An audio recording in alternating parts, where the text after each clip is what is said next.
কালীঘাটের তৃণমূল যখন বারবার বলছিল যে এদেরকে নেওয়া হবে না, মাফি মাংতে হবে, কত কিছু বলছে, তারপরে আর ওরা চাইছে কেন? বা ফেরত আসা, বা ফেরত গেলেও বা এত সুন্দর করে ওয়েলকাম করবেই বা কেন? করা তো উচিত না ওদের। এই খবরটা কি আপনি জানেন? যেটা জানেন সেটা আগে বলে দিই। আপনি যেটা জানেন সেটা হলো, রাজ্যে রাজনৈতিক পালাবদলের পর গত 4টা মে প্রায় 3 মাস অতিক্রান্ত। আর এই শেষ 3 মাসে তৃণমূল এখন টুকরে টুকরে গেল তাসের ঘরের মতো ভেঙে পড়েছে। মমতা বন্দ্যোপাধ্যায়ের তৃণমূল, যাকে সংবাদ মাধ্যম কালীঘাট তৃণমূল বলছে, ঋতব্রতপন্থী তৃণমূল, যাকে আবার কালীঘাট তৃণমূলপন্থীরা কোড অ্যান্ড কোড বালিশটাটা তৃণমূল বলছে, আর তৃণমূলের সাংসদরা প্রায় 20 জন সাংসদ, যারা আবার এনসিপিআই মার্কা কোড অ্যান্ড কোড তৃণমূল। এ খবর তো আপনারা জানেন, মানে লেবু কচলে কচলে এমন তেতো হয়ে গেছে, আমার মনে হয় আপনাদেরও এই খবরের ইন্টারেস্ট নেই। কিন্তু দিল্লি থেকে আরও একটি খবর এসছে, সেটা কি আপনারা জানেন? হ্যাঁ, তার কিছুটা আপনারা নিশ্চয়ই জানেন, এতক্ষণ আপনারা জেনে গিয়েছেন, কারণ বিভিন্ন সংবাদ মাধ্যম, বিভিন্ন সোশ্যাল মিডিয়ায় সেই খবরে তোলপাড়। এনসিপিআই থেকে, অর্থাৎ ওই একটা অনামী অখ্যাত দলে কাকলি ঘোষ দস্তিদার, শতাব্দী রায়, সুদীপ বন্দ্যোপাধ্যায় সহ তৃণমূলের সিম্বলে জেতা 2024 লোকসভা নির্বাচনে 28 জন সাংসদের মধ্যে 20 জনই যোগদান করেছিল। তারপরে সেই এনসিপিআই এনডিএ জোটে চলে যায়। এত পর্যন্ত ঠিক ছিল। এখন আবার শোনা যাচ্ছে তাদের মধ্যে অনেকে বা কেউ কেউ বা সবাই নাকি সরাসরি বিজেপিতে চলে যাবে। আলোচনা চলছে, কতটা সত্যি মিথ্যে আমরা জানি না, অপেক্ষা করতে হবে। কিন্তু এর মাঝেও এই খবরটা কি আপনারা জানতেন? হ্যাঁ, কিছুটা নিশ্চয়ই আপনারা জানতেন। যেটা বলছিলাম সেটা হলো, এই এনসিপিআই এর একজন না, দুজন না, তিনজন সাংসদ নাকি ঘর বাপাসি করতে চাইছে, অর্থাৎ মমতা বন্দ্যোপাধ্যায়ের ঘরে কালীঘাট তৃণমূলে ফিরতে চাইছে। এবং আশ্চর্যের ব্যাপার, সেই 3 সাংসদ আবার একই জেলা, 3টি আলাদা আলাদা কেন্দ্র। মোটামুটি আপনারা নামগুলো হয়তো জেনে গেছেন, জেলাটাও জেনে গেছেন, কেন্দ্রগুলিও জেনে গেছেন। কিন্তু এই প্রতিবেদনে আমরা মূলত জানার চেষ্টা করব, বা বোঝার চেষ্টা করব, বা খোঁজার চেষ্টা করব, আসলে কেন এত দ্রুত তাদের মোহভঙ্গ হলো। মানে যে 3 এনসিপিআই সাংসদকে নিয়ে আলোচনা হচ্ছে, যারা নাকি তৃণমূলে ফিরতে চাইছে, যদিও অফিসিয়ালি এমন কোনো অ্যানাউন্সমেন্ট অন্তত এই প্রতিবেদন করা পর্যন্ত নেই। কিন্তু যদি আমরা ধরে নিই তারা সত্যিই ফিরছেন, তাহলে তারা কেন ফিরছেন আমরা এই প্রতিবেদনে আসলে সেটাই খোঁজার চেষ্টা করব। আসলে তারা কেনই বা এনসিপিতে গেলেন, আর কেনই বা এত দ্রুত মোহভঙ্গ হলো, এত তাড়াতাড়ি ঘোর কেটে গেল, তারা আবার মমতা বন্দ্যোপাধ্যায় শিবিরে ফিরতে চাইছেন। কিন্তু তার আগে আমি সাম্প্রতিক কিছু ফুটেজ বা ভিডিও ক্লিপিংস আপনাদের দেখাবো। যেমন কল্যাণ বন্দ্যোপাধ্যায়, সৌগত রায়, শতাব্দী রায়, এদের অভিযোগ পাল্টা অভিযোগ, দাবি পাল্টা দাবির ভিডিওগুলো আগে আপনারা দেখে নিন, তারপরে আলোচনাটা করতে সুবিধা হবে। এবং খুব সংক্ষেপেই সেই আলোচনাটা আপনাদের সামনে আমি করব, যেখানে আমি এটাই শুধু বলবো যে 3 জন এনসিপিআই সাংসদ ফিরতে চাইছেন, তারা আসলে কেন ফিরতে চাইছেন, যদি ফেরেন, এবং কোন ফর্মুলায় তারা ফিরবেন। প্রথমে ভিডিওটা দেখুন, যেটা অত্যন্ত ভাইরাল হয়েছে সম্প্রতি। কল্যাণ বন্দ্যোপাধ্যায় তৃণমূলের শ্রীরামপুরের সাংসদ, মানে মমতা বন্দ্যোপাধ্যায় পন্থী কালীঘাট তৃণমূলের সাংসদ, যিনি গলায় ফেস্টুন ঝুলিয়ে ওই 20 সাংসদ যারা এনসিপিআই নামক দলে যোগ দিয়েছে এবং এনডিএ শরিক হয়েছে, তাদেরকে নিয়ে কি বলছে। সংসদ ভবনের সামনে কল্যাণ বন্দ্যোপাধ্যায়ের মতো একজন বর্ষিয়ান সিনিয়র সাংসদের এমন আচরণ হয়তো রাজনৈতিক মহলে হাসির খোরাক হতে পারে, কিন্তু তার মধ্যে একটি সিগনিফিকেন্ট পলিটিক্যাল মেসেজ আছে। प्लीज गद्दार देखो, इसका पिक्चर लेके आया है।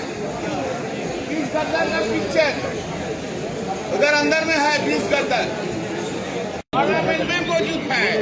क्या करना चाहिए सर इनके साथ? अरे देखो ना, गद्दार गद्दार लोग को सब दिखाएगा।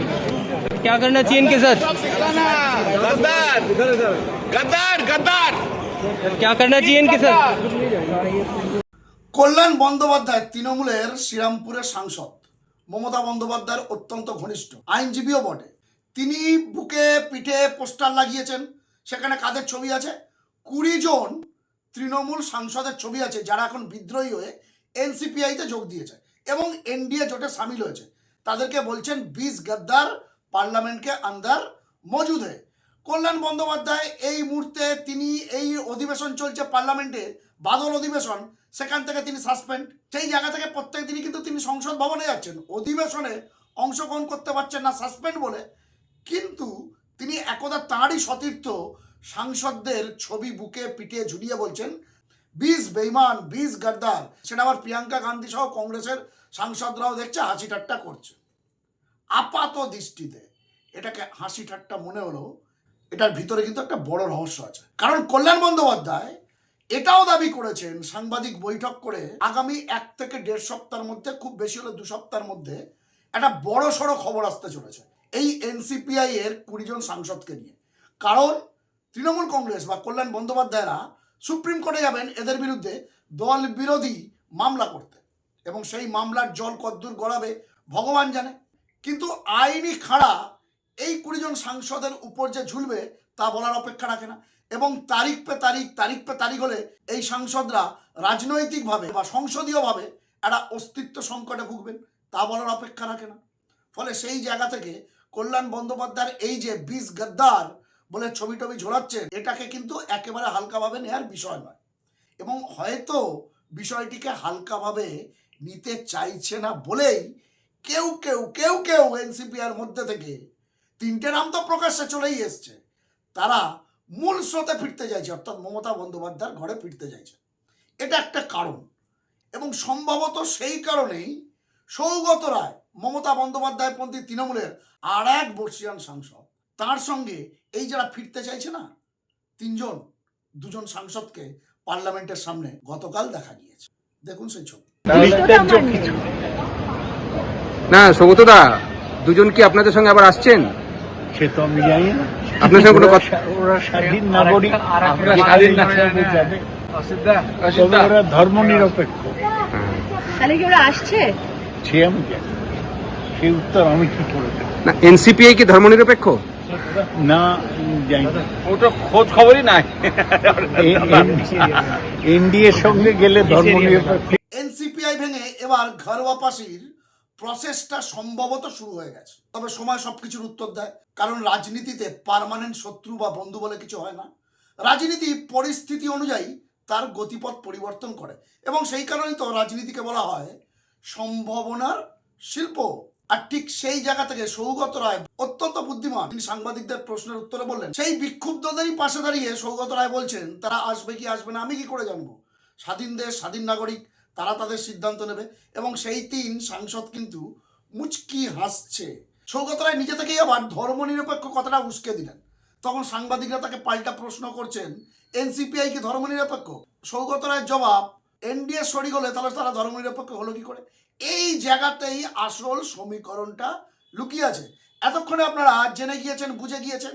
সেই 3 সাংসদ হলেন আবু তাহের খান, তার সংসদীয় এলাকা হলো মুর্শিদাবাদ; খলিলুর রহমান, জঙ্গিপুরের সাংসদ; এবং ইউসুফ পাঠান, তিনি হলেন বহরমপুরের সাংসদ। 3 সংখ্যালঘু সাংসদ, এবং 3 জনেই কিন্তু মুর্শিদাবাদ জেলা, সংখ্যালঘু অধ্যুষিত একটি জেলার 3টি কেন্দ্রের সাংসদ, যারা 2024-এ মমতা বন্দ্যোপাধ্যায়ের দেয়া জোড়াফুল সিম্বল থেকে ভোটে জিতেছিলেন, এবং রাজ্যে রাজনৈতিক পালাবদলের পরে, যেটা বলছিলাম আপনারা সবাই জানেন, এনসিপিআইতে চলে গিয়েছেন। সেই এনসিপিআই আবার এনডিএ জোটে গেছে।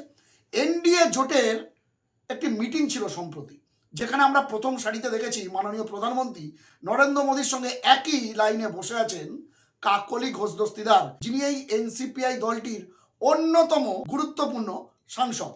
কিন্তু সেই এনডিএ জোটের বৈঠকেই মুর্শিদাবাদের এই 3 সংখ্যালঘু সাংসদকে কিন্তু দেখা যায়নি, এবং তারপর থেকেই রাজনৈতিক মহলে গুঞ্জনটা শুরু হয়। এরপর একের পর এক খবর, সৌগত রায়ের সঙ্গে তাদের খুনসুটি ইত্যাদি ইত্যাদি বিষয়টি বাইরে আসছে। এবারে বুঝতে পারছেন আসলে তারা কেন ঘর বাপাসি করতে চাইছে। এই 3 সাংসদ অর্থাৎ আবু তাহের খান, খলিলুর রহমান এবং ইউসুফ পাঠান, তারা কিন্তু তাদের জেলাতে ঢুকতে পারছে না, সংসদীয় এলাকায় ঢুকতে পারছে না। যে দাবিটা বারবার কালীঘাটপন্থী তৃণমূলের নেতারা করে আসছেন, বারবার এই দাবিটা করে আসছেন কল্যাণ বন্দ্যোপাধ্যায়, কুণাল ঘোষ, মৌমৈত্ররা তাদের কথায় যারা কোট অ্যান্ড কোট গদ্দারি বেইমানি করে এনসিপিআইতে চলে গিয়েছেন, বিজেপির বি টিমে পরিণত হয়েছেন, তারা তাদের এলাকায় ঢুকতে পারছেন না। সংখ্যালঘু সাংসদ, আর সেই জায়গা থেকে তারা এনসিপিআই এ নাম লিখিয়ে সেখান থেকে আবার এনডিএ জোটে সামিল হয়েছেন। ফলে তাদের এলাকার যারা বাসিন্দা, তাদের এলাকার যারা নাগরিক, তাদের যারা ভোটার, তাদেরকে যারা ভোট দিয়েছে, এই 3 সাংসদকে তাদের এলাকায় দেখা যাচ্ছে না, তারা এখনো দিল্লিতেই পড়ে রয়েছে। এটাই হলো আসল কারণ আবু তাহের খান, খলিলুর রহমানরা জানেন একদিকে তো সুপ্রিম কোর্টে তাদেরকে নাকানি চোবানি খাওয়াবে কল্যাণ বন্দ্যোপাধ্যায় দল বিরোধী বলে, অন্যদিকে এলাকায় সংখ্যালঘু অধ্যুষিত একটা জেলা এবং সেই জেলা থেকেই 3 জনে নির্বাচিত, 3 জনেই সংখ্যালঘু সাংসদ। ফলে এনডিএ জোটে তাদেরকে কতটা মানুষ মেনে নেবে সেটা নিয়েও তারা এখন চিন্তিত। ফলে রাজনৈতিক অস্তিত্ব সংকটে তারা ভুগছেন এবং সেই জায়গা থেকেই তারা মমতা বন্দ্যোপাধ্যায় শিবিরে ফিরতে চলেছেন বলেই খবর। এবার কোন ফর্মুলাতে তারা ফিরবেন? শোনা যাচ্ছে তাদের বিরুদ্ধে দল বিরোধী যে অভিযোগ সেটা নাকি প্রত্যাহার করে নিতে পারে কালীঘাট তৃণমূল। এরপর তারা নাকি কিছুদিন নির্দল হয়ে থাকবেন ইত্যাদি ইত্যাদি, এরকম অনেক কিছু শোনা যাচ্ছে। তবে আদপে কি হয়? এই 3 সাংসদ কি আদৌ তৃণমূলে ফিরবেন, মানে মমতা বন্দ্যোপাধ্যায়ের ঘরে ফিরবেন, নাকি এনসিপিআইতেই থাকবেন, নাকি নির্দল হয়ে থাকবেন, নাকি সম দূরত্ব বজায় রাখবেন সব রাজনৈতিক দল থেকে? সেদিকে আমাদের নজর থাকবে। আর আপনাদের নজর থাকুক খবরওয়ালা সোমনাথ ইউটিউব চ্যানেলে। এ বিষয়ে আপনাদের মূল্যবান মন্তব্য কমেন্ট বক্সে লিখে জানান। আপনাদের গুরুত্বপূর্ণ মতামত ও পরামর্শ খবরওয়ালা সোমনাথ ইউটিউব চ্যানেলকে আরও সমৃদ্ধ করবে। ভালো থাকবেন, সুস্থ থাকবেন, সতর্ক থাকবেন। খবরওয়ালা সোমনাথ ইউটিউব চ্যানেলের সঙ্গে থাকবেন। নমস্কার।